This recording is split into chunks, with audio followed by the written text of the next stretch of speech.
tenemos con nosotros a la abogada Adriana Delgado para aclararnos cómo está el entorno y el derecho comparado. Adriana, gracias por acompañarnos. Bueno, hemos visto también que el Supremo plantea que en nuestro entorno, en Francia, en Alemania, en Italia, el delito de sedición, por supuesto que existe y además tiene penas mucho más duras que en España. ¿Es así? Sí, o sea, lo que sucede aquí es que nos estamos encontrando con que no se trata tanto de adecuarnos a los estándares europeos como de beneficiar a un reo en concreto.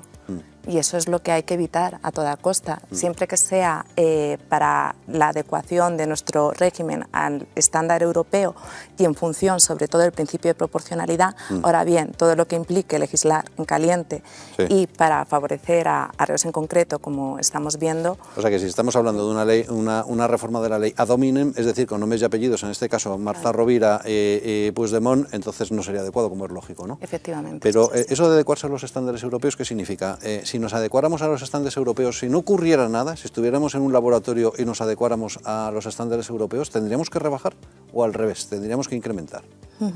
Eso es lo que nos están diciendo, que efectivamente, pero en general el Código Penal nuestro sí que tiene unas penas bastante más duras en comparación al régimen europeo. ¿Qué ocurre? Que luego tenemos los beneficios penitenciarios, el tercer grado. Entonces, en la práctica, pocas veces se aplican las penas en su totalidad. Entonces, sí que es cierto que tenemos un código penal más exigente. Más exigente, eso sí es verdad, pero la aplicación práctica no es esa. Pocas veces se aplican las penas en su totalidad, precisamente en favor del reo y del preso, pues porque bueno, el régimen penitenciario es bastante laxo, además pues de, bueno, por ejemplo, el indulto, ¿no? Con el que nos encontramos. Claro, claro, que eso sería alucinante. Antes hablábamos, Roberto y yo, fuera de micrófono, sobre derecho comparado. Roberto decía que había algunos países con cadena perpetua.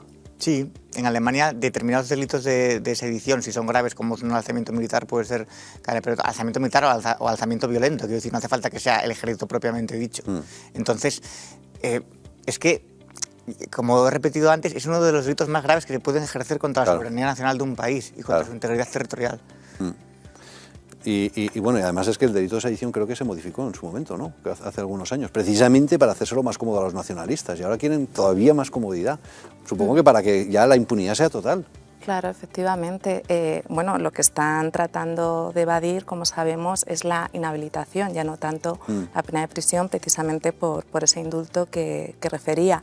En cualquier caso, habría que ver, si nos referimos al referéndum ilegal y a los golpistas, la incidencia que pueda tener bueno, la aplicación de la malversación agravada, ¿no? Que también en este caso se produce un concurso medial con la sedición, pero efectivamente parece que todas las negociaciones en este sentido van encaminadas a favorecer a unos condenados concretos, y que nada tiene que ver con la legislación que hay al respecto. Porque además creo que hay otros 40 personas que todavía están pendientes de sentencia y que les podrían beneficiar, porque obviamente se aplicaría el principio indubio pro reo, se aplicaría la legislación más favorable para el justiciable y por lo tanto habría una rebaja de penas.